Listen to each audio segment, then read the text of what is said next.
നമസ്കാരം. കൃഷ്ണാരമിത്രത്തിലേക്ക് എല്ലാവർക്കും ഒരിക്കൽ കൂടി സ്വാഗതം. സവിതയാണ് കേട്ടോ. ശ്രീകൃഷ്ണ ഗോവിന്ദ ഹരേ മുരാരേ ഹേ നാഥ നാരായണ വാസുദേവ. ശ്രീകൃഷ്ണ ഗോവിന്ദ ഹരേ മുരാരേ ഹേ നാഥ നാരായണ വാസുദേവ. ശ്രീ ഗുരുവായൂരപ്പ ശരണം ഹരേ. ഇന്നത്തെ സത്സംഗത്തിലേക്ക് എല്ലാവർക്കും ഒരിക്കൽ കൂടി സ്വാഗതം. ഇന്നലെ ശ്രീ ഗുരുവായൂരപ്പൻ ശ്രീലകത്ത് ഓടക്കുഴൽ ഇങ്ങനെ നെഞ്ചോട് ചേർത്ത് പിടിച്ച് നിൽക്കുന്ന രൂപത്തിലായിരുന്നു ഉണ്ടായിരുന്നത്. ഉണ്ണികൃഷ്ണൻ്റെ പാദത്തിൽ അനന്തകോടി നമസ്കാരം പറയുന്നു. ഒപ്പം കൃഷ്ണപാദമനിശം ഹൃദി ഭാവയാമി, ഹരികൃഷ്ണപാദമനിശം ഹൃദി ഭാവയാമി. ഇന്നലെ എന്താ വീഡിയോ ഇല്ലാതിരുന്നതെന്ന് എല്ലാവരും ചോദിച്ചിട്ടുണ്ടായിരുന്നു. ഇന്നലെ വൈഫൈ കണക്ഷൻ എന്തൊക്കെയോ പ്രശ്നങ്ങളുണ്ടായിരുന്നു. അതുകൊണ്ട് ഇന്നലെ നമ്മുടെ ചാനൽ മൊത്തത്തിൽ ഡെഡായ അവസ്ഥയിലായിരുന്നു അല്ലേ, ഒന്നും ചെയ്തിട്ടുണ്ടായിരുന്നില്ല. അപ്പോൾ ഇന്ന് അങ്ങനെയൊന്നും വരാതിരിക്കട്ടെ എന്ന് പ്രാർത്ഥിച്ചുകൊണ്ട് നമുക്ക് തുടങ്ങാം. ഇന്നത്തെ കഥ നോക്കാം അല്ലേ. ഇന്നത്തെ കഥ ദേവകിയമ്മ എന്ന ഭക്തയാണ് ചോദിച്ചിരിക്കുന്നത്. ദേവകിയമ്മ ഇത് ചോദിച്ചിട്ട് 2-3 ദിവസമായി കേട്ടോ. അതായത് ആലിലയിൽ ശയിക്കുന്ന ആലിലകൃഷ്ണൻ്റെ കഥ പറയുമെന്നാണ് ചോദിച്ചിരുന്നത്. കരാരവിന്ദേന പദാരവിന്ദം മുഖാരവിന്ദേ വിനിവേശയന്തം വടസ്യ പത്രസ്യ പുടേശയാനം ബാലം മുകുന്ദം മനസാ സ്മരാമി. ഇങ്ങനെ ഈ ഒരു സ്തുതിയോട് കൂടിയിട്ടാണ് നമ്മൾ ഈ ആലിലകൃഷ്ണനെ എപ്പോഴും തൊഴാറ് അല്ലേ. ഇങ്ങനെ ഒരു അലങ്കാരം ഇടയ്ക്കിടയ്ക്ക് നമ്മൾ ശ്രീലകത്ത് കാണാറുണ്ട്. ഈ അടുത്ത കാലത്ത് ശ്രീലകത്ത് ആലിലകൃഷ്ണൻ്റെ അലങ്കാരം വന്നപ്പോഴാണ് ദേവകി അമ്മ ആലിലകൃഷ്ണൻ്റെ കഥ പറയുമോ ചോദിച്ചത്. ആലിലകൃഷ്ണൻ്റെ കഥ പറയുന്നതിന് മുമ്പ് നമ്മൾ മാർക്കണ്ഡേയ മഹർഷിയുടെ കഥ പറയേണ്ടി വരും. കാരണം മാർക്കണ്ഡേയ മഹർഷിക്ക് ദർശനം നൽകിയ ആ ഒരു രൂപമാണ് ഈ ഒരു ആലിലകൃഷ്ണൻ്റെ രൂപം. അപ്പോൾ ആരാണ് മാർക്കണ്ഡേയ മഹർഷി എന്നുള്ളതാണ് നമ്മൾ ആദ്യം നോക്കേണ്ടത് അല്ലേ. മൃഗണ്ടു എന്ന മഹർഷിക്കും അതുപോലെ തന്നെ അദ്ദേഹത്തിൻ്റെ പത്നി മരുൺമതി എന്ന അദ്ദേഹത്തിൻ്റെ പത്നിക്കും അനേക കാലം കുട്ടികളില്ലാതിരുന്നിരുന്നു കേട്ടോ.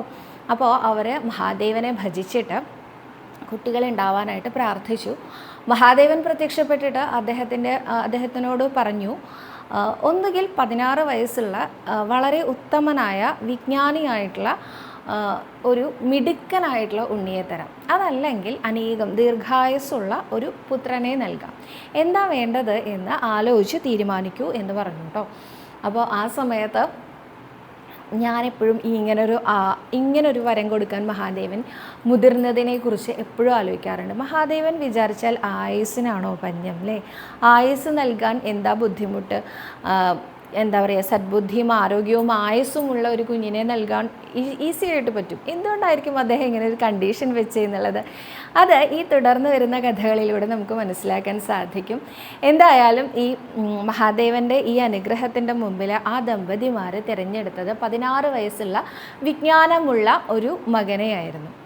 അങ്ങനെ ആ ഉണ്ണി വളർന്നു വരുന്നതിനനുസരിച്ച് അതിമിടുക്കനായിട്ടുള്ള ഉണ്ണിയായിരുന്നു കേട്ടോ.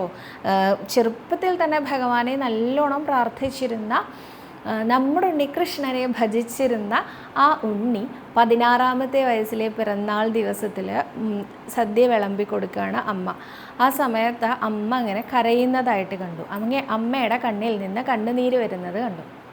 ഇത് കണ്ട ഉടനെ അദ്ദേഹം ചോദിച്ചു, എന്താ ഉണ്ടായത് അമ്മേ, പറയൂ, എന്തിനാ അമ്മ ഇങ്ങനെ കരയണത്, അതും എൻ്റെ പിറന്നാളായിട്ട് എന്തിനാ അമ്മ കരയണത് എന്ന് ചോദിച്ചു.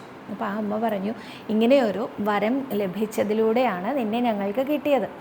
ഉണ്ണി ഇനിയിപ്പോൾ അധികം ഉണ്ടാവില്ല എന്നാണല്ലോ മനസ്സിലാക്കേണ്ടത്, അമ്മയ്ക്ക് വിഷമമുണ്ട് എന്നുള്ള രീതിയിൽ അമ്മ പറഞ്ഞപ്പോൾ ആ ഉണ്ണി മാർക്കണ്ഡേയൻ പിന്നെ അവിടെ ഭക്ഷണം കഴിക്കാനൊന്നും ഇരുന്നില്ല അത്രേ. നേരെ പോയത് നാവാമുകുന്ദൻ്റെ അടുത്തേക്കാണെന്ന്, നമ്മുടെ നാവാമുകുന്ദ ക്ഷേത്രത്തിലേക്ക്. അവിടെ പോയിട്ട് ഇപ്പതാ ഈ അടുത്ത കാലത്ത് കുംഭമേളയൊക്കെ നടന്നപ്പോൾ നമ്മളെല്ലാവർക്കും പരിചിതമായിട്ടുണ്ടാവും അല്ലേ ആ ക്ഷേത്രം. അവിടെ പോയി ഭഗവാനോട് പ്രാർത്ഥിച്ചു അത്രേ ആയുസ്സിന് വേണ്ടി. ഭഗവാൻ അദ്ദേഹത്തിൻ്റെ ആ ശ്രീലകത്തിൻ്റെ പുറകുവശത്തുള്ള ആ ഒരു എന്താ പറയുക ചുമര് പൊളിച്ച് അതിലൂടെ ഇറങ്ങി ഓടിക്കോളാൻ പറഞ്ഞു അത്രേ. ഇവിടേക്ക് തൃപ്പങ്ങോട്ടൊക്കെ ഇങ്ങനൊരു കഥ ഞാൻ കേട്ടിട്ടുണ്ട് കേട്ടോ.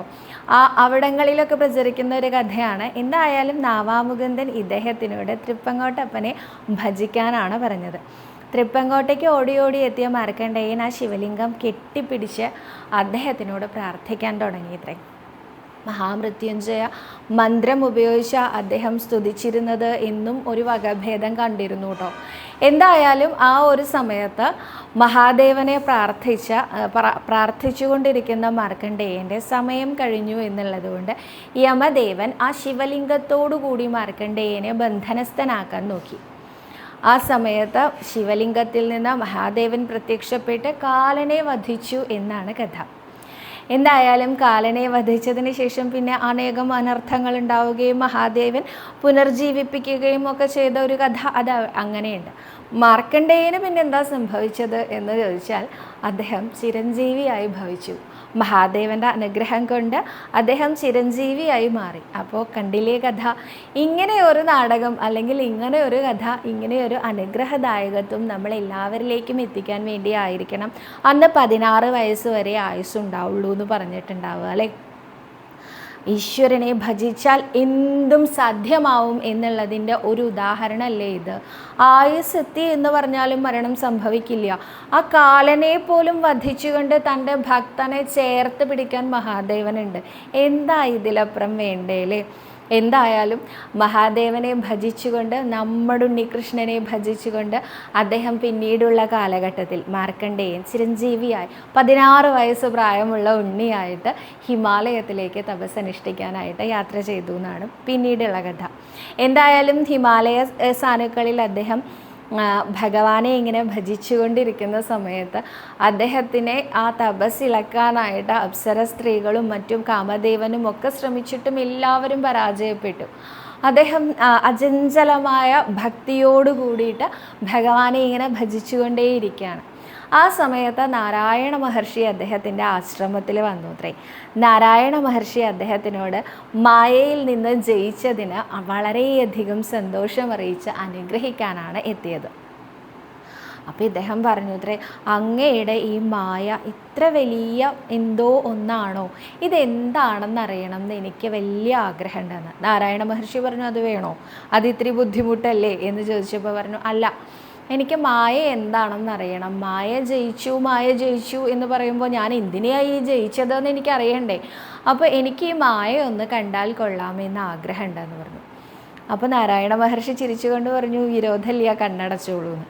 ഇദ്ദേഹം കണ്ണടച്ചതും ഇദ്ദേഹത്തിൻ്റെ നേരെ വലിയൊരു പ്രളയജലമാണ് വന്നുകൊണ്ടിരിക്കുന്നത്. അദ്ദേഹം മുങ്ങി, ആശ്രമം മുങ്ങി, എല്ലാം മുങ്ങി. അദ്ദേഹം അതിൽ ഒലിച്ചു പോവാൻ തുടങ്ങി. അപ്പം തന്നെ അദ്ദേഹത്തിന് തോന്നുകയാണ്, ഞാനൊരു അമ്മയുടെ ഗർഭപാത്രത്തിലെത്തി, അവിടെ നിന്ന് ജനിച്ചു, വളർന്നു, പഠിച്ചു, വിവാഹം കഴിച്ചു, കുട്ടികളുണ്ടായി, അവർക്ക് അനേകം തരത്തിലുള്ള ദുരിതങ്ങൾ, കഷ്ടപ്പാടുകൾ, മരണം, അങ്ങനെയുള്ള അത് കഴിഞ്ഞ് അദ്ദേഹത്തിൻ്റെ മരണം, വീണ്ടും മറ്റൊരു ഗർഭപാത്രത്തിലേക്ക്, അങ്ങനെ അങ്ങനെ അങ്ങനെ അദ്ദേഹം ഒരു വശത്ത്, മറുവശത്ത് മഹാപ്രളയമാണ് നടന്നുകൊണ്ടിരിക്കുന്നത്. ഈ പ്രളയജലത്തിലെല്ലാം ഒലിച്ചു പോയിരിക്കുന്നു, ഒന്നും തന്നെ അവശേഷിക്കുന്നില്ല, ചുറ്റും വെള്ളം മാത്രം. അദ്ദേഹവും പൊന്തിക്കിടക്കുന്നു, വെള്ളവും മാത്രം. ആ സമയത്താണ് അദ്ദേഹത്തിന് അടുത്തായിട്ട് ഒരു വലിയ ആലിലയിൽ ഒരു ചെറിയ ബാലൻ കിടക്കുന്നതായിട്ട് കണ്ടത്. ഇത് കണ്ടപ്പോൾ അദ്ദേഹം വിചാരിച്ചു, പ്രളയത്തിൽ എല്ലാം ഒലിച്ചു പോയി, നഷ്ടപ്പെട്ടു, അച്ഛനും അമ്മയും എല്ലാം പോയൊരു കുഞ്ഞ്, ആ കുഞ്ഞിനെ എനിക്കിനി ആ കുഞ്ഞും മാത്രമേ ഉള്ളൂ എന്ന് വിചാരിച്ച് അദ്ദേഹം എങ്ങനെയൊക്കെ പാടുകയോ ആ കുഞ്ഞിൻ്റെ അടുത്തെത്തി. ആ കുഞ്ഞിൻ്റെ അടുത്തെത്തിയതും അദ്ദേഹം ആ അടുത്തെത്തി ഇങ്ങനെ നോക്കാൻ ഭാവിക്കുന്ന സമയത്തുണ്ടല്ലോ, വളരെ വലിയൊരു ദീർഘശ്വാസത്തിൽ അദ്ദേഹം ആ കുഞ്ഞിൻ്റെ ഉള്ളിലേക്കാണ് പോയി. ഉള്ളിൽ പോയപ്പോഴോ അവിടെ എന്താ അദ്ദേഹത്തിന് കാണാൻ സാധിക്കുന്നത്? അവിടെ അദ്ദേഹത്തിന് വേറൊന്നുമല്ല കേട്ടോ കാണാൻ സാധിക്കുന്നത്. നദികളുണ്ട്, പുഴയുണ്ട്, ഭൂമിയുണ്ട്, വെള്ളമുണ്ട്, അദ്ദേഹത്തിൻ്റെ തന്നെ ആശ്രമമുണ്ട്. ആ ആശ്രമത്തിൻ്റെ പരിസരത്ത് നോക്കുമ്പോൾ അദ്ദേഹത്തിനെ മാത്രം അവിടെ കാണാനില്ല. ആശ്രമമൊക്കെ അവിടെയുണ്ട്, പക്ഷെ അദ്ദേഹം അവിടെ ഇല്ല.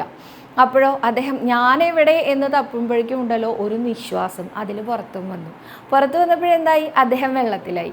ഈ വെള്ളത്തിലായ സമയത്ത് അദ്ദേഹം വിചാരിച്ചു, ഈ വീണ്ടും അടുത്ത ശ്വാസം അകത്ത് പോയി, ഇതെല്ലാം കണ്ടു, നിശ്വാസം പുറത്തു വന്നു. ഇതിങ്ങനെ തുടരുമ്പോൾ അദ്ദേഹം വിചാരിച്ചു, ഇനിയിപ്പോൾ എന്നെ തപ്പി നടക്കുന്നതിലൊന്നും ഒരടിസ്ഥാനവും ഇല്ല. ഇപ്പോൾ എന്താ ഞാൻ ചെയ്യേണ്ടത്? അത് ഈ ഉണ്ണി തന്നെ കാണിച്ചു തരുന്നുണ്ട്. എന്താ കാണിച്ചു തരുന്നത്? അദ്ദേഹത്തിൻ്റെ ഒരു പാദം എടുത്ത് അദ്ദേഹത്തിൻ്റെ കയ്യിൽ പിടിച്ചിട്ടുണ്ട്.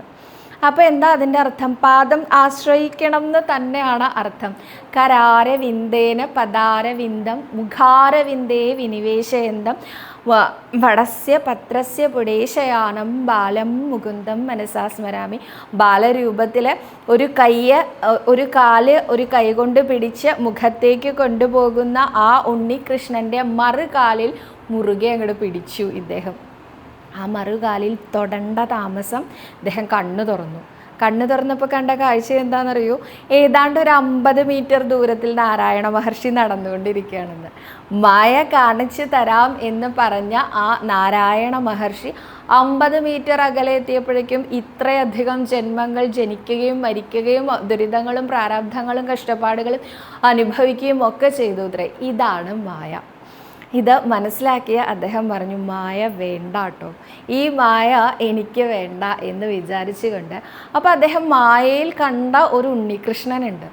ആ ഉണ്ണികൃഷ്ണൻ എവിടെ പോയി എന്ന് ആലോചിച്ച് കണ്ണടച്ചപ്പോൾ അദ്ദേഹത്തിൻ്റെ ഉള്ളിൽ, ആ മനസ്സിൽ അതേ ഉണ്ണികൃഷ്ണനെ അദ്ദേഹത്തിന് കാണാൻ സാധിച്ചു. അദ്ദേഹം ആ ഉണ്ണികൃഷ്ണനെ സ്തുതിച്ചുകൊണ്ട് വീണ്ടും ധ്യാനത്തിലിരിക്കുക. ആ സമയത്ത് തൃപ്പങ്കോട്ടപ്പൻ അവിടെ വന്നു അത്രേ. എത്ര നേരം നിന്നിട്ടും കണ്ണു തുറക്കണില്ല കേട്ടോ. അപ്പോൾ മഹാദേവന് മനസ്സിലായി അകത്ത് നല്ലൊരു ഉണ്ണികൃഷ്ണനുണ്ട്, അതാ പുറത്ത് കണ്ണു തുറന്ന് നോക്കാത്തതെന്ന്. ഒരു നിമിഷ നേരത്തേക്ക് ആ ഉണ്ണികൃഷ്ണനെ മഹാദേവൻ ഒന്നിങ്ങനെ മറച്ചു പിടിച്ചതും കണ്ണു തുറന്നു നോക്കി. കണ്ണു തുറന്നു നോക്കിയപ്പോൾ ആ മഹാദേവൻ പാർവതീ സമേതനായിട്ട് മുന്നിൽ പ്രത്യക്ഷപ്പെട്ട് നിൽക്കുന്നത്. അദ്ദേഹം ദീർഘദണ്ഡം നമസ്കരിച്ചപ്പോൾ ചോദിച്ചു, എന്താ ഉണ്ണിക്ക് എന്ത് വരമാണ് വേണ്ടത്? ഉണ്ണിക്ക് വരം നൽകാനാണ് ഞാൻ വന്നിരിക്കുന്നത്. മാർക്കണ്ഡേയന് അത്ഭുതമായി ഇത്രേ. കാരണം അദ്ദേഹം ഒരു നാമം പോലും പഞ്ചാക്ഷരായിട്ട് ഇപ്പം ജപിക്കേണ്ടായിട്ടില്ല. അനേക കാലമായിട്ട് അദ്ദേഹം നാവാമുകുന്ദനെയാണ് ഭജിച്ചുകൊണ്ടിരിക്കണേ. ആ സമയത്താണ് തൃപ്പങ്കോട്ടപ്പൻ വന്ന് അനുഗ്രഹം തരാമെന്ന് ഇങ്ങോട്ട് വന്ന് പറയണത്. ഇങ്ങനെ ഇങ്ങോട്ട് വന്ന് അനുഗ്രഹം തരാം തന്നെയാണ് കേട്ടോ ഇവിടെയുള്ള ഈ മമ്മിയൂരപ്പനും പറയാറുള്ളത്. അത് മേൽപ്പത്തൂരിന് അനുഭവമാണ് അത്രേ. കാരണം ഇത്ര നല്ല ഭാഷയിൽ, ഇത്ര നല്ല സാഹിത്യത്തിൽ, ഇത്ര നല്ല കാവ്യം രചിക്കാൻ മഹാദേവൻ അനുഗ്രഹിച്ചാൽ തന്നെ ഇദ്ദേഹത്തിനെ കൊണ്ട് സാധിക്കുള്ളൂ എന്നൊരു തോന്നലും കൂടിയുണ്ട് ആ മേൽപ്പത്തൂരിന് എന്ന് പറയാറുണ്ട്. എനിക്കും ഉണ്ട് കേട്ടോ ആ തോന്നൽ. മമ്മിയൂരമ്പലത്തിൽ നാഴികമണി അടിക്കുന്നത് ഒന്ന് കാതോർത്താൽ കേൾക്കാൻ പാകത്തിനുള്ള ദൂരത്തിലിരുന്നിട്ടും എല്ലാ തിങ്കളാഴ്ചയും ഒക്കെ ഞാൻ അങ്ങോട്ട് ചെല്ലാറുള്ളൂ കേട്ടോ. അല്ലാതെ എല്ലാ ദിവസവും ഒന്നും ചെല്ലാറില്ല. എന്നാൽ ഉണ്ണികൃഷ്ണനെ തൊഴാൻ മുടക്കാൻ അത് വയ്യാന്നൊരു തോന്നലും ഉണ്ട്. അപ്പോൾ മഹാദേവൻ ഞാൻ ചെല്ലുമ്പോൾ ഇത്ര അടുത്ത് കിടന്നിട്ട് തിങ്കളാഴ്ച മാത്രമേ വരുള്ളൂ, അല്ലെങ്കിൽ ആഴ്ചയിലൊരിക്കലോ അല്ലെങ്കിൽ മാസത്തിലൊരിക്കലോ ഒക്കെ വരുള്ളൂ എന്നൊന്നും ഇന്ന് വരെ ചോദിച്ചിട്ടില്ല കേട്ടോ. മഹാദേവൻ ചിരിച്ച് സന്തോഷമായിട്ട് അനുഗ്രഹിച്ചു എന്ന് തന്നെയാണ് എനിക്കും തോന്നാറുള്ളത്. അത്രയ്ക്ക് അനുഗ്രഹദായകനാണ് മഹാദേവൻ, എന്തായാലും സംശയമില്ല. അദ്ദേഹം മാർക്കണ്ഡേയനോട് പറഞ്ഞു അത്രേ, മാർക്കണ്ഡേയ മഹർഷിയോട് പറഞ്ഞു അത്രേ, ഉണ്ണിക്ക് എന്തനുഗ്രഹം വേണമെങ്കിലും തരാൻ തയ്യാറാണ്, ഉണ്ണി എൻ്റെ ഏറ്റവും പ്രിയപ്പെട്ട ഉണ്ണിയാണ് എന്ന് പറഞ്ഞു. ആ സമയത്ത് അദ്ദേഹത്തിനോട് പറഞ്ഞു അത്രേ, എനിക്ക് ആ ഉണ്ണികൃഷ്ണനിലുള്ള ഭക്തി അത് അചഞ്ചലമാക്കി തരണം, അതിനുള്ള അനുഗ്രഹമാണ് അങ്ങ് തരേണ്ടതെന്ന്. തീർച്ചയായിട്ടും എന്ന് പറഞ്ഞ് അനുഗ്രഹിച്ച മഹാദേവൻ തിരിഞ്ഞു പോകാൻ തുടങ്ങുമ്പോഴാണ് പാർവതീദേവി പറഞ്ഞത്, അങ്ങനെ അങ്ങോട്ട് പോയാൽ പറ്റില്ലല്ലോ, ഞാനും കൊണ്ടുവന്നിട്ടുണ്ട് ഒരു അനുഗ്രഹം, അത് എൻ്റെ ഉണ്ണിക്ക് ഞാനും നൽകട്ടെ എന്ന് പറഞ്ഞു അത്രേ അമ്മ. അങ്ങനെ ആ അമ്മ എന്താ കൊണ്ടുവന്ന് കൊടുത്തത് എന്നറിയോ? ഒരിക്കൽ ഉണ്ണി ഗണപതി ആ അമ്മയുടെ അടുത്ത് തലയിൽ വെച്ചുകൊണ്ട് ഒരു ഗ്രന്ഥം കൊണ്ടുവരലുണ്ടായി. തലയിലൊക്കെ ചുമന്നുകൊണ്ടാണ് വന്നത്. അമ്മേ അമ്മേ എന്ന് വിളിച്ചുകൊണ്ട് ഓടി വന്നിട്ട് ആ ഉണ്ണി ഗണപതി കൊടുത്തത്. എന്താ അതെന്നറിയോ? വ്യാസൻ പറയുന്നതിന് അനുസരിച്ച് അദ്ദേഹം പകർത്തി എഴുതിയെടുത്ത ശ്രീമദ് ഭാഗവതം എന്ന ആ ഗ്രന്ഥം. അത് നേരെ മാർക്കണ്ഡേയ മഹർഷിക്ക് കൊടുത്ത് അനുഗ്രഹിച്ചു ത്രേ പാർവതീദേവി. എന്തായാലും ഭഗവാന്റെ ഭക്തി അചഞ്ചലമായിട്ട് ഉണ്ടാവട്ടെ എന്ന് പാർവതീ സമേതനായ മഹാദേവൻ മാർക്കണ്ഡേയനെ അനുഗ്രഹിച്ചു എന്നുള്ളതാണ് കഥ. എന്തായാലും ഈ കഥയിലൂടെയാണ് നമുക്കും ആ ഉണ്ണികൃഷ്ണനെ കിട്ടുന്നത്. കരാരവിന്ദേന പദാരവിന്ദം മുഖാരവിന്ദേ വിനിവേശയന്തം വടസ്യ പത്രസ്യ പുടേശയാനം ബാലം മുകുന്ദം മനസാ സ്മരാമി. ആ ഉണ്ണികൃഷ്ണൻ നമ്മളെ ഓരോരുത്തരെയും അനുഗ്രഹിക്കട്ടെ എന്ന് പ്രാർത്ഥിച്ചുകൊണ്ടാണ് ഇന്നത്തെ ചോദ്യങ്ങൾ നമ്മൾ നോക്കാൻ പോകുന്നത് കേട്ടോ. കുറേ ചോദ്യങ്ങൾ പെൻഡിങ് ഉണ്ട്. കാരണം കഴിഞ്ഞ ദിവസങ്ങളിലൊക്കെ ഞാൻ പെൻഡിങ് വെച്ച ചോദ്യങ്ങൾ ഇപ്പോൾ വീണ്ടും ഉണ്ടല്ലോ. അതും എല്ലാം കൂടി ആകുമ്പോൾ കുറേ ഉണ്ടെന്ന് എനിക്കറിയാം. കുറേ പേര് പരിഭവിക്കുന്നുണ്ടാവും, എൻ്റെ ചോദ്യം സവിത എടുത്തില്ലല്ലോ എന്ന്. അങ്ങനെയൊന്നും വിചാരിക്കരുത് കേട്ടോ. അമ്പിളി നായർ എന്ന ഭക്ത ചോദിച്ചിട്ടുണ്ട്, ഗുരുവായൂർ അമ്പലത്തിൽ രാവിലെ ഏതൊക്കെ കീർത്തനങ്ങൾ വെക്കാറുണ്ട് എന്ന്. നാരായണീയം വെക്കാറുണ്ട്, ഹരിനാമ കീർത്തനം വെക്കാറുണ്ട്, ജ്ഞാനപാന വെക്കാറുണ്ട്. ഈ 3 കീർത്തനങ്ങളും ദിവസവും 2:30 മുതൽ 4:30 മണി വരെയാണ് ക്ഷേത്രത്തിൽ ഉണ്ടാവാറുള്ളത് കേട്ടോ. അടുത്തതായിട്ട് സൗദേ, ഞാൻ ഈ കഴിഞ്ഞ ഏപ്രിലിൽ ഗുരുവായൂരിൽ വന്ന അഹസ് കഴിച്ചു. എൻ്റെ മോന് UK പോയി പഠിക്കാൻ അനുഗ്രഹം ഉണ്ടാവണേ എന്ന് പ്രാർത്ഥിച്ചു. ഇപ്പോൾ ഓഫർ ലെറ്റർ വെയിറ്റ് ചെയ്യുകയാണ്. എല്ലാ അനുഗ്രഹം കിട്ടിപ്പോയ ശേഷം ഞാൻ ഭഗവാനെ എന്ത് വഴിപാടാണ് ചെയ്യേണ്ടത് എന്ന് പറഞ്ഞു തരുമോ? നാമം ജപിക്കുന്നുണ്ട്, നമസ്കരിക്കുന്നുണ്ട്, ഒന്ന് പറയണേന്ന്. അങ്ങനെയൊന്നുമില്ല. എന്ത് വഴിപാടും കൊടുക്കാം നമ്മുടെ ഉണ്ണികൃഷ്ണന്. ഇന്ന വഴിപാട് കൊണ്ടാണ് കൂടുതൽ പ്രസാദിക്കുക അങ്ങനെയൊന്നുമില്ല കേട്ടോ. നമ്മുടെ മനസ്സിലേക്ക് എന്നെയാണ് ഗുരുവായൂരപ്പൻ നോക്കുക. എന്നോട് കഴിഞ്ഞ ദിവസം ഒരമ്മ വിളിച്ചിട്ട് ചോദിച്ചു, എനിക്ക് രാജഗോപാല മന്ത്രം ചൊല്ലണം എന്ന് ആഗ്രഹമുണ്ട്, എൻ്റെ ഭർത്താവിന് വേണ്ടിയിട്ടാണ് അത് ചൊല്ലുന്നത്, ഞാൻ എൻ്റെ ഭർത്താവിനെ നോക്കിയിരുന്ന് ചൊല്ലണമെന്ന്. അപ്പം ഞാൻ പറഞ്ഞു, അങ്ങനെ നിർബന്ധമില്ല, ഗുരുവായൂരപ്പനെ വിളക്ക് വയ്ക്കുന്നിടത്ത് നമസ്കരിച്ചോളൂ, ചൊല്ലിക്കോളൂ. അപ്പോൾ ഭർത്താവിനെ മനസ്സിൽ വിചാരിച്ചുകൊണ്ട് ചൊല്ലണമെന്ന്. ശരിക്കും നോക്കൂ, ഉണ്ണികൃഷ്ണനെ മനസ്സിൽ വിചാരിച്ചിട്ടല്ലേ ചൊല്ലേണ്ടത്. എന്തിനു വേണ്ടിയാണ് നമ്മൾ ചൊല്ലണേന്നൊക്കെ നമ്മുടെ ഉണ്ണികൃഷ്ണനെ നന്നായിട്ട് അറിയാം. നമുക്ക് കാണുമ്പോൾ ഉണ്ടല്ലോ, നമ്മളെ മാത്രമേ കാണുന്നുള്ളൂ, നമ്മളുടെ ബാഹ്യമായ രൂപം. ഇപ്പം നിങ്ങൾ എന്നെ കാണുമ്പോൾ എങ്ങനെയാണ് മുടിയൊക്കെ അഴിച്ചിട്ട് ഭദ്രകാളിയെ പോലെ നിൽക്കേണ്ടതെന്ന് തോന്നും ചിലർക്ക് തോന്നും നല്ല കൊള്ളാം, നല്ല സാരിയാണ് കേട്ടോ. ചിലർക്ക് തോന്നും മാച്ചുള്ള വളയാണല്ലോ ഇട്ടിരിക്കണത്. ചിലർക്ക് തോന്നും കണ്ണൊക്കെ നീട്ടി വലിച്ച് എഴുതിയിട്ടുണ്ടല്ലോ. ഇങ്ങനെയൊക്കെ തോന്നാറില്ലേ? ഇത് നമുക്ക് തോന്നണത്, അല്ലെങ്കിൽ നമ്മൾ കാണുന്ന രീതിയാണ് ഇത്. ശരിക്കും ഗുരുവായൂരപ്പൻ എന്താ കാണുന്നത്? നമ്മുടെ അകവും പുറവും ഒക്കെ ഗുരുവായൂരപ്പൻ കാണുന്നുണ്ട്. ഈ അടുത്ത കാലത്തായിട്ട് ഒരു പ്രഭാഷണം കേൾക്കാനിടയായി കേട്ടോ. ഭഗവാന് നമ്മളെ സ്നേഹമാണ്, അമ്മയെപ്പോലെ സ്നേഹമാണ്. ഇത് ഞാൻ പറയാറുണ്ട് കേട്ടോ, അമ്മയെപ്പോലെ സ്നേഹമാണെന്ന്. അപ്പോൾ ആ ആചാര്യൻ പറഞ്ഞു, അമ്മയെപ്പോലെ അല്ല സ്നേഹം, അതിൻ്റെ അപ്പുറത്തേക്കാണ് സ്നേഹം എന്ന്. അദ്ദേഹം അതിന് പറയുന്നത് എന്താണെന്നറിയോ? നമ്മുടെ ഈ ജന്മത്തെ അമ്മയെ മാത്രമല്ലേ നമുക്കറിയുള്ളൂ. ഈ ജന്മത്തെ അമ്മ നമ്മളെ ഇത്ര സ്നേഹിച്ചു, കഴിഞ്ഞ ജന്മത്തിലും നമുക്ക് അമ്മയുണ്ടായിരുന്നു, ആ അമ്മയും നമ്മളെ സ്നേഹിച്ചിരുന്നു, ഇനി വരാൻ പോകുന്ന ജന്മത്തിലും നമുക്ക് അമ്മയുണ്ടാവും, ആ അമ്മയും നമ്മളെ സ്നേഹിക്കും. പക്ഷേ എല്ലാ അമ്മമാരെക്കാളും സ്നേഹിക്കുന്ന ഈശ്വരനാണ് നമ്മുടെ ഉണ്ണികൃഷ്ണൻ. ജന്മജന്മാന്തരങ്ങളായിട്ട് നമ്മളെ അറിയുന്നവനാണ് നമ്മുടെ ഉണ്ണികൃഷ്ണൻ, നമ്മളെ കൊണ്ട് നടത്തുന്നവനാണ് നമ്മുടെ ഉണ്ണികൃഷ്ണൻ. അതുകൊണ്ട് നമ്മുടെ ഉണ്ണികൃഷ്ണനോളം നമ്മളെ സ്നേഹിക്കാൻ ഒരാൾക്കും സാധിക്കില്ല എന്ന്. അപ്പോൾ നമ്മൾ മനസ്സിൽ ഇന്ന കാര്യം ഇങ്ങനെ ആലോചിച്ചു കൊണ്ട് ജപിക്കണം അങ്ങനെയൊന്നുമില്ല. നമ്മളൊരു ആഗ്രഹം ഗുരുവായൂരപ്പനോട് പറയുക, അത്രേ വേണ്ടൂ. ബാക്കി അതിലെ ശരി തെറ്റുകൾ എന്താണെന്ന് മനസ്സിലാക്കി നമുക്കെന്താ വേണ്ടതെന്നൊക്കെ നോക്കി അദ്ദേഹം തീരുമാനിച്ചോളും. നമ്മൾ എടുക്കുന്ന തീരുമാനങ്ങൾ തെറ്റിപ്പോകാതിരിക്കാനും നമുക്ക് അബദ്ധങ്ങൾ പറ്റാതിരിക്കാനും ഒക്കെ നമ്മൾ ഒരു കരുതലോടുകൂടി ഗുരുവായൂരപ്പാന്ന് വിളിച്ചാൽ മാത്രം മതി കേട്ടോ. ബാക്കിയെല്ലാം അദ്ദേഹം ഏറ്റു. അതുതന്നെയാണ്, അതിൽ യാതൊരു സംശയവുമില്ല. അടുത്തതായിട്ട്, നമസ്കാരം സരിത, എനിക്കൊരു സംശയം തീർത്ത് തരുമോ?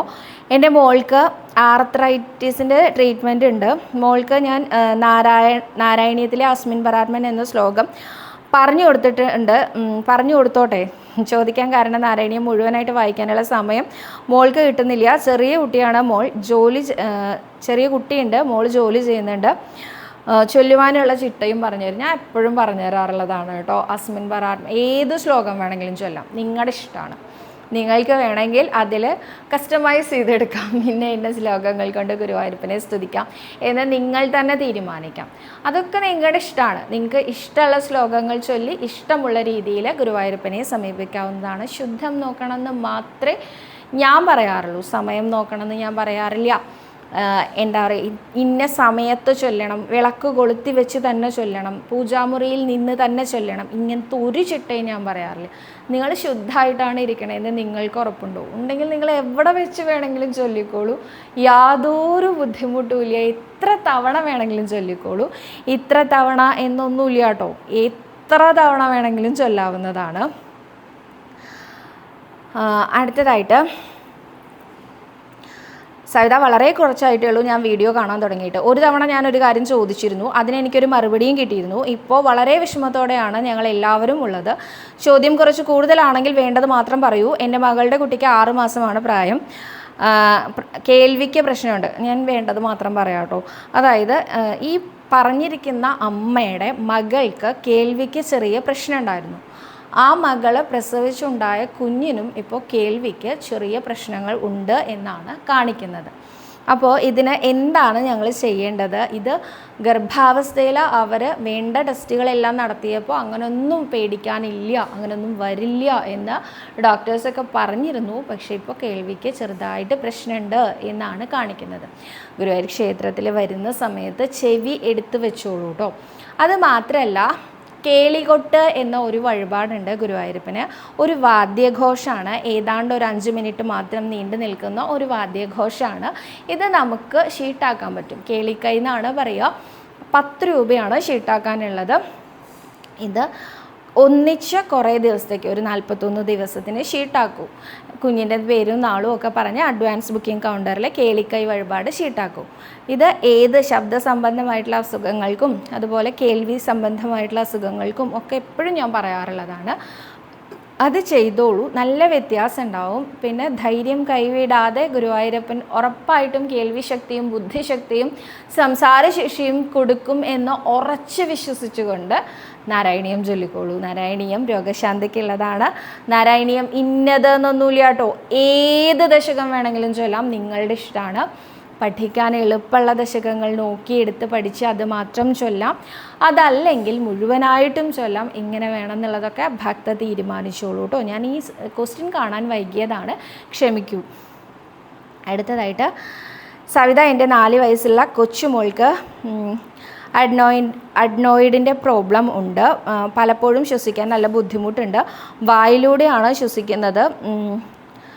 അപ്പോൾ മെഡിസിനൊക്കെ ഉണ്ട്, പക്ഷേ വലിയ കുറവൊന്നുമില്ല. കയറ് വഴിപാടാണോ ചെയ്യേണ്ടതെന്നാണ് ചോദിച്ചിരിക്കുന്നത്. കയറ് വഴിപാടാണ് ചെയ്യേണ്ടത്. ശ്വാസം എടുക്കാനുള്ള ബുദ്ധിമുട്ട്, ശ്വാസകോശ സംബന്ധമായിട്ടുള്ള ബുദ്ധിമുട്ട്, അങ്ങനെ എന്തിനും കയറ് വഴിപാട് തന്നെയാണ് ചെയ്യേണ്ടത്. അപ്പോൾ ഇവിടെ വന്ന് കയറ് വഴിപാട് ചെയ്തോളൂ കേട്ടോ. ചേച്ചി, എനിക്ക് അറിയാത്തതുകൊണ്ട് ചോദിക്കുകയാണ്. ഗുരുവായൂർ അമ്പലത്തിലെ അകത്തുള്ള കൂവള മരത്തിന് വല്ല കഥയുമുണ്ടോ എന്നാണ് സൂര്യ അനു എന്ന ഭക്ത ചോദിച്ചിരിക്കുന്നത്. ഒരു കഥയുമില്ല. ഇതിന് മുൻപ് ഈ ഒരു കൂവളമരം ഉണ്ടായിരുന്നത് ഒരു ഇല്ലത്തിൻ്റെ പറമ്പിലാണ്. അതായത് അവിടം വരെയും ഗുരുവായൂർ ക്ഷേത്രത്തിലെ ജീവനക്കാരായിട്ടുള്ള അല്ലെങ്കിൽ അമ്പലവാസികളായിട്ടുള്ള ആളുകളുടെ ഗൃഹങ്ങളായിരുന്നു ഉണ്ടായിരുന്നത്. ക്ഷേത്രത്തിൻ്റെ വികസനത്തിനോടനുബന്ധിച്ച് സ്ഥലം ദേവസ്വം ഏറ്റെടുക്കുന്നതിൻ്റെ ഭാഗമായിട്ട് അവരെയൊക്കെ കുടിയൊഴിപ്പിച്ചതിന് ശേഷം ആ ഭാഗം മുഴുവൻ എക്സ്റ്റെൻഡ് ചെയ്തു. അങ്ങനെയാണ് ആ കൂവളമരം അവിടെ നടുവിലായിട്ട് വന്നത്. അതിന് മുൻപ് എനിക്ക് നല്ല ഓർമ്മയുണ്ട്, ഞാൻ ട്യൂഷന് പോയിരുന്ന ഒരു ഇല്ലത്തിൻ്റെ മുമ്പിൽ നിന്നിരുന്നതാണ് ഈ കൂവളമരം എന്ന് പറയുന്നത്. ആ കൂവളമരത്തിന് പ്രത്യേകിച്ച് കഥയൊന്നുമില്ല, പക്ഷേ അതൊരു കൂവളമായതുകൊണ്ട് അത് അതേപോലെ തന്നെ നിലനിർത്തി, അതൊരു ഭംഗിയുമായി അല്ലേ, അങ്ങനെ നിലനിർത്തിയെന്നേ ഉള്ളൂ കേട്ടോ. അതിന് പ്രത്യേകിച്ച് കഥകളൊന്നുമില്ല. ഇനി യൂട്യൂബേഴ്സ് വേറെ എന്തെങ്കിലും കഥകൾ പറയേണ്ടോ ചോദിച്ചാൽ എനിക്കറിയില്ല കേട്ടോ. എൻ്റെ അറിവിൽ ഞാൻ 10-40 വർഷമായിട്ട് ഗുരുവായൂരുള്ള ആൾ എന്ന നിലയിൽ ഞാൻ ഇതുവരെ കൂവളത്തിനൊരു ഐതിഹ്യം കേട്ടിട്ടേ ഇല്ല. മുമ്പുണ്ടായിരുന്നു, ഒരു ഗൃഹത്തിൻ്റെ മുമ്പിലുണ്ടായിരുന്നു. അപ്പം നിങ്ങൾക്ക് എനിക്ക് തന്നെ ഇപ്പോൾ ഇമാജിൻ ചെയ്യാൻ പറ്റണില്ല അത്രയും കൺജസ്റ്റഡ് ആയിട്ടുള്ള വഴി ഗുരുവായൂർ ഉണ്ടായിരുന്നു എന്ന്. ശരിക്കും അങ്ങനെ ആയിരുന്നു. ഒരാനയ്ക്ക് മാത്രം നടക്കാൻ പാകത്തിനായിരുന്നു ആ വഴി. പിന്നിലായിട്ടായിരുന്നു ഗ്രാമപ്രദക്ഷിണത്തിന് ഗുരുവായൂരപ്പനെ പുറത്തേക്ക് എഴുന്നള്ളിക്കുമ്പോൾ ഉണ്ടായിരുന്ന ഓരോ ആനകളും മുമ്പിൽ പോവുക, പിന്നിൽ ഓരോ ആനകൾ, അങ്ങനെയായിരുന്നു. ഇപ്പം 5 ആനയ്ക്ക് നിരന്ന് നിൽക്കാനുള്ള സ്ഥലമായില്ലേ. അത് ദേവസ്വം ഏറ്റെടുത്തതിന് ശേഷം വന്ന മാറ്റമാണ് കേട്ടോ. അപ്പോൾ അതിനെ പ്രത്യേകിച്ച് അങ്ങനെ ഐതിഹ്യങ്ങളൊന്നും കേട്ടിട്ടില്ല. അപ്പോൾ ഇന്ന് അത്രയും ചോദ്യങ്ങളേ ഉള്ളൂ. കൂടുതൽ ചോദ്യങ്ങളും കൂടുതൽ ഉത്തരങ്ങളുമായിട്ട് അടുത്ത ദിവസം കാണാമെന്ന് വിചാരിക്കുന്നു. സർവരോഗ വിനാശന, സർവപാപ വിനാശന, സർവദുഃഖ വിനാശന, സർവസൗഖ്യപ്രദായക ശ്രീ ഗുരുവായൂരപ്പ ശരണം ഹരേ.